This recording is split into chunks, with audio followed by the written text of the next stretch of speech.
आप सभी का स्वागत है चाणक्य अनस्क्रिप्टेड के इस हिंदी पॉडकास्ट में। आज बहुत ही स्पेशल पॉडकास्ट है बिकॉज आज हम सीखने वाले हैं कि एक विनर्स का माइंडसेट क्या होता है और लाइफ में विनर कैसे बने जाते हैं with India's number 1 business author and my mentor doctor Radhakrishnan Pillai. Sir, आपका स्वागत है।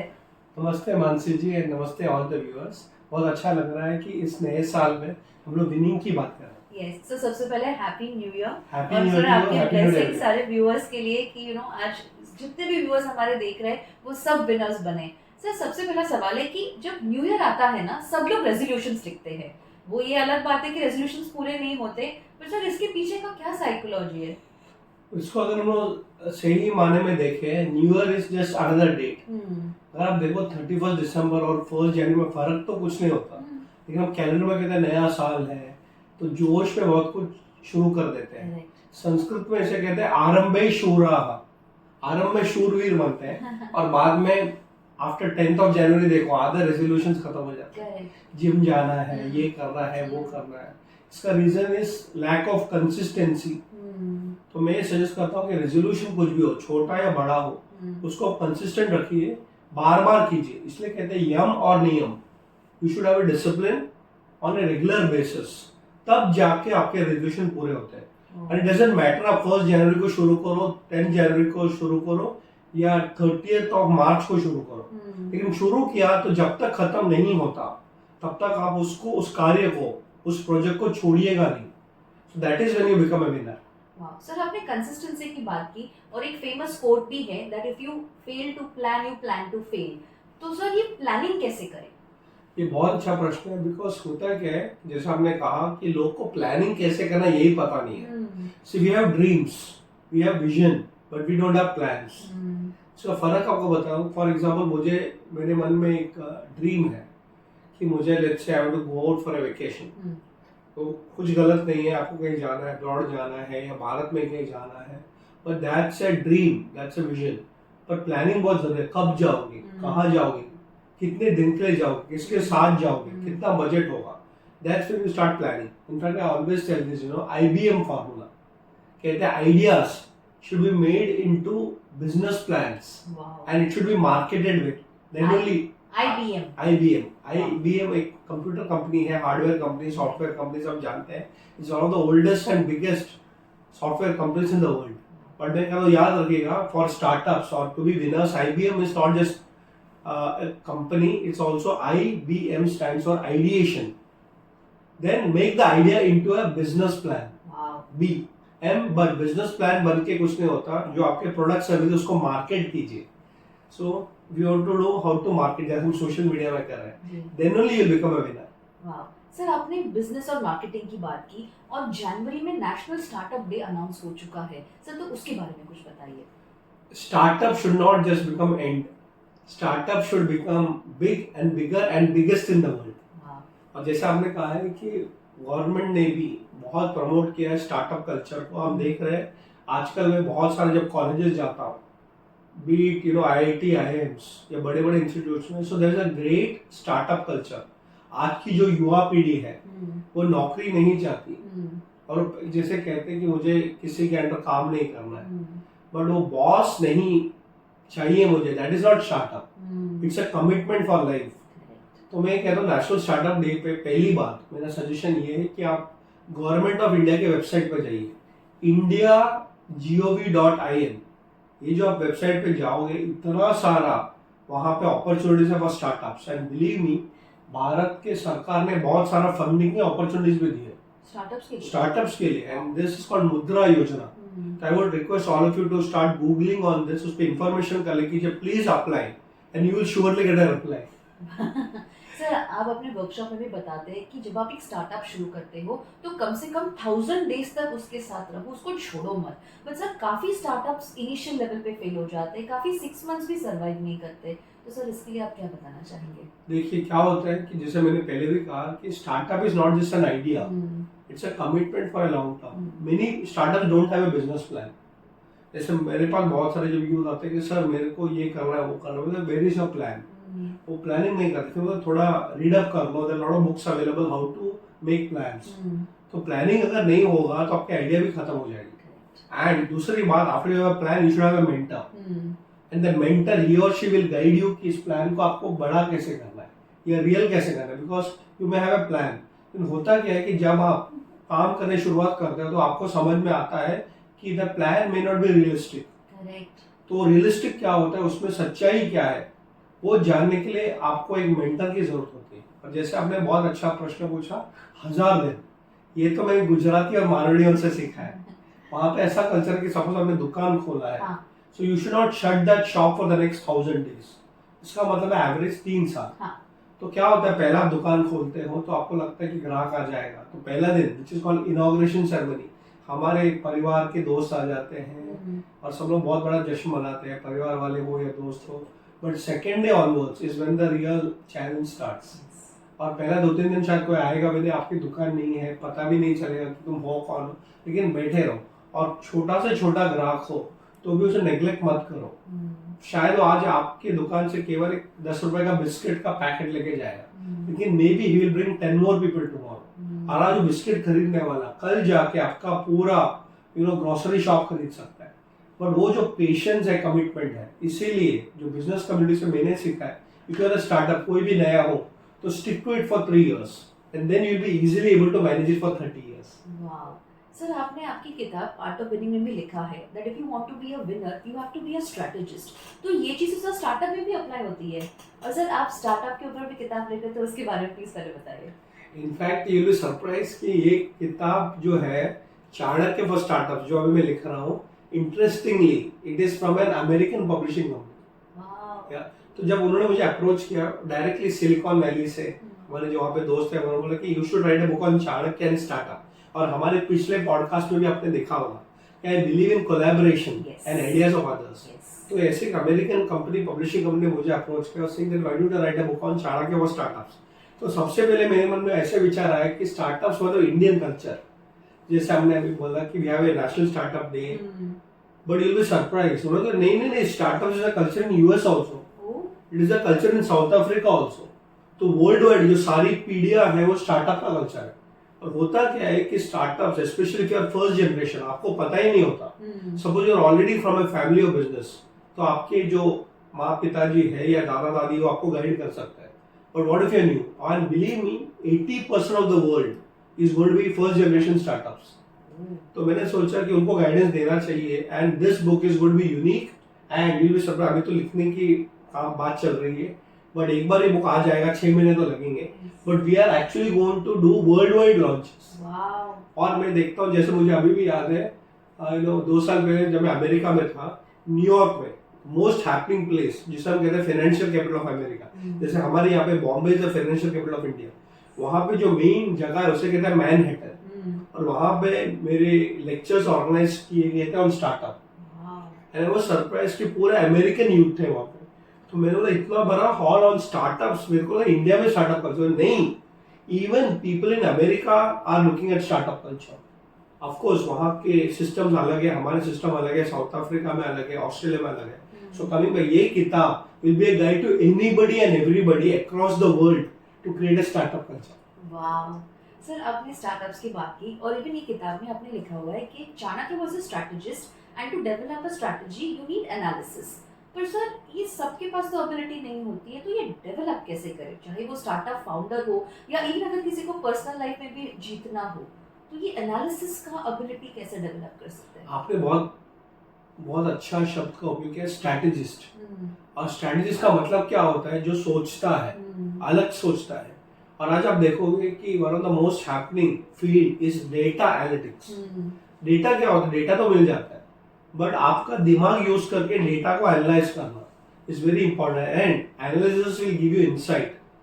आपको बहुत सारे ऐसे चीज दिखते हैं जो आपको केवल डाटा में नहीं दिखते। एक उदाहरण देता हूँ, लाइक फॉर एग्जाम्पल आप कोई भी बड़े मॉल में जाओ, ओके, तो आप देखो कि जब एंट्री करते हो और जब आपका सिक्योरिटी चेक होता है, so you will see some people are counting numbers.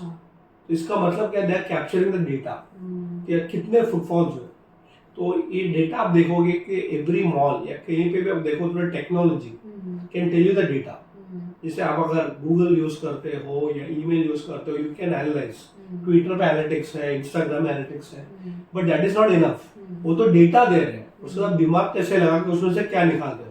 एक एग्जांपल बताता हूँ आपको। जैसे मैंने मॉल का बताया, तो मॉल में वो डेटा कैप्चर करते हैं कि मेल कितने हैं फीमेल कितने हैं, बट वो डेटा मिलने के बाद जो स्ट्रेटेजिस्ट होता है, जैसे मॉल का मैनेजर है, वो डेटा लेके बैठता है, बोले चलो इस महीने में 10,000 लोग आए, कैसे बढ़ाना है, लेकिन वो सेग्रीगेट करता है 10,000 लोग में से let's say 5,000 are females and 5,000 are mails.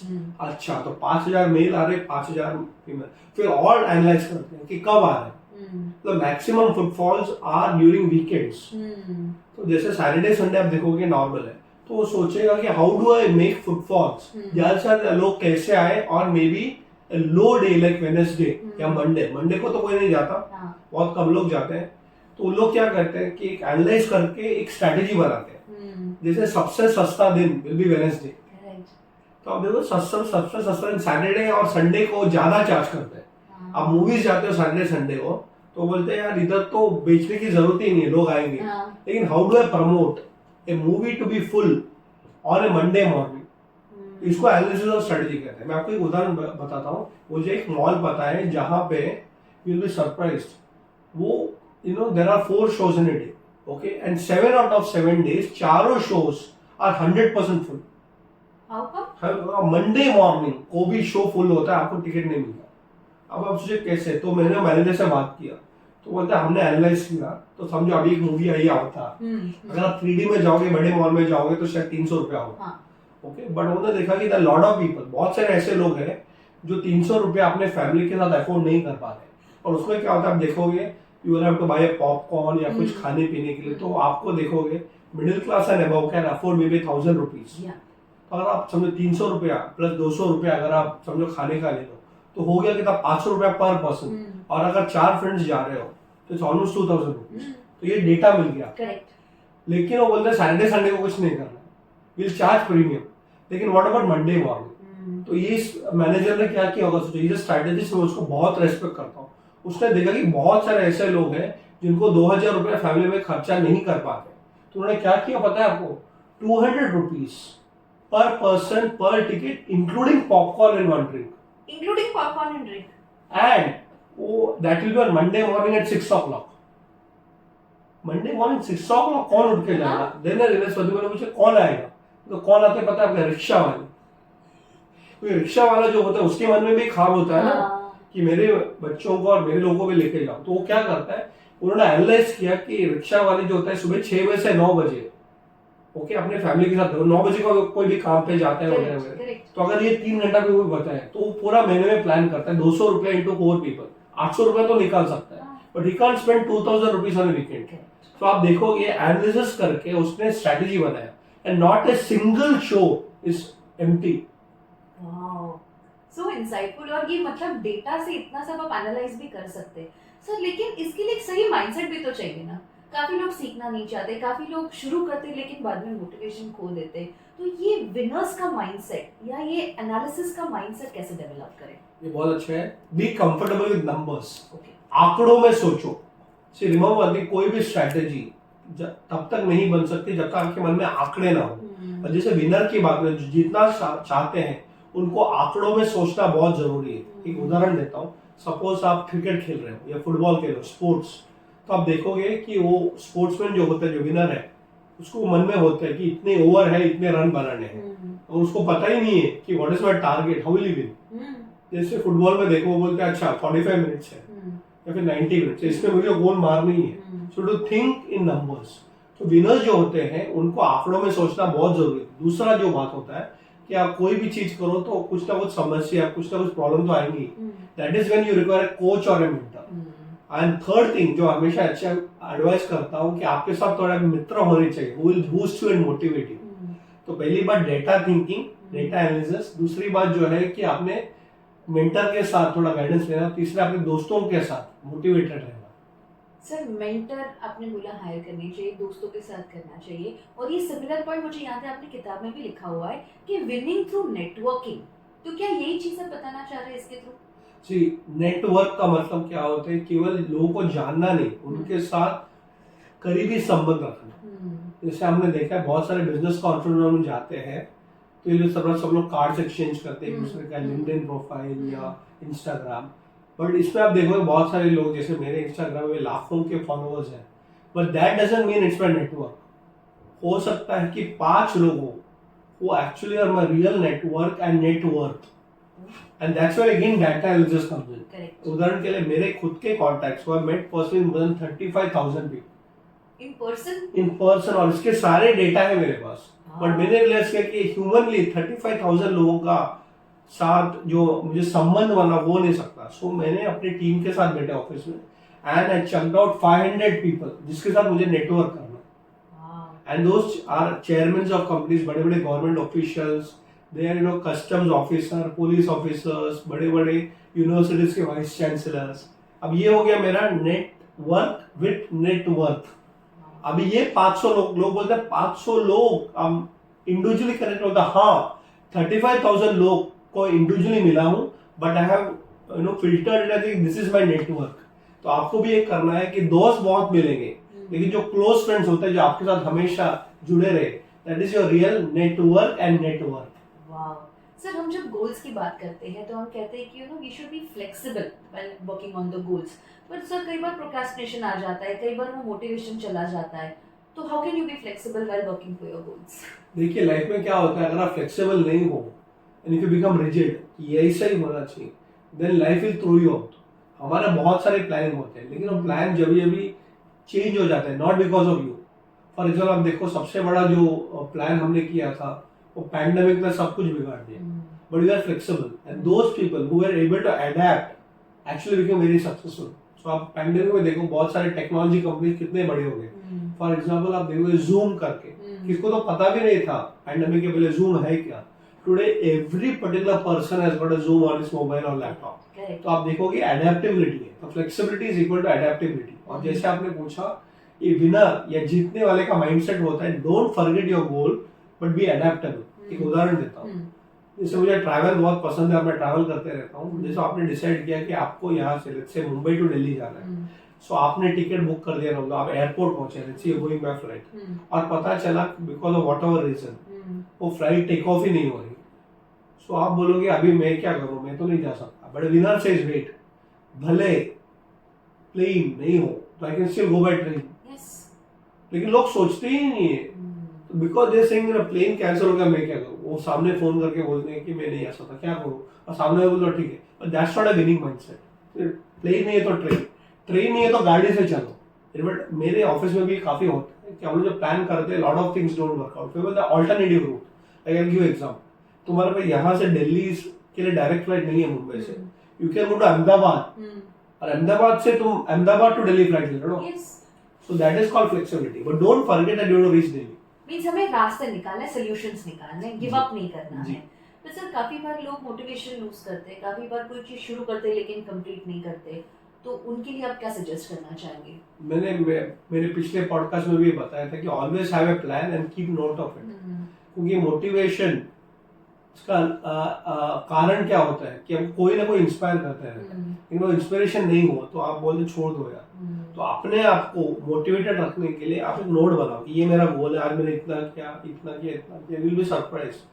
There are two types of motivation. One is called self motivation and second is motivating through others. जैसे आजकल बहुत सारे सेल्फ हेल्प बुक्स हैं, मेंटर्स है, पॉडकास्ट है, that can also give you motivated. लेकिन जो व्यक्ति सेल्फ मोटिवेटेड नहीं रहेगा, he will not be motivated by external sources. So आपके अंदर से उस स्फूर्ति आनी चाहिए। सर आपने अपना माइंडसेट कैसे डेवलप किया, विनिंग माइंडसेट, या आपने अपने आप को कैसे इवॉल्व किया? ये छोटा वो बड़ी बात, लेकिन मैं आपको सच बताता हूँ, मेरा कोई भी प्रोजेक्ट फेल नहीं हुआ, कोई भी। You are written a book, all my books are best sellers. लोग बोलते हैं ये ऐसे ही बोलते हैं, ट्राई करो, you speak to my publishers, all my 21 books are best seller, इसलिए बार-बार आते हैं मेरे पास। दूसरी बात, जब हम यूनिवर्सिटी में कोर्स चला, that is also very well recognised globally. अगर मैं बिजनेस करता हूँ तो then I am a successful businessman also, teacher also, mentor. तो ये विनिंग माइंडसेट आया कैसे? बहुत सारे उसमें रीजंस है, लेकिन मैं आपको 2-3 चीज बताऊं जो आप अप्लाई कर सकते हो। कोई भी क्षेत्र में आप जाओ तो सबसे पहले उसके बारे में नॉलेज गैदर करो। तो अपने ऋग्वेद में भी ये दिया गया है कि person without knowledge will never succeed. तो आप समझो पॉडकास्टिंग की कर रहे हैं तो आप उसका नॉलेज गैदर करो through books, through other podcast, may be meeting somebody, आजकल तो बहुत मिलता है। उसके बाद आपको एक आइडिया मिलती है हाउ विनर्स थिंक।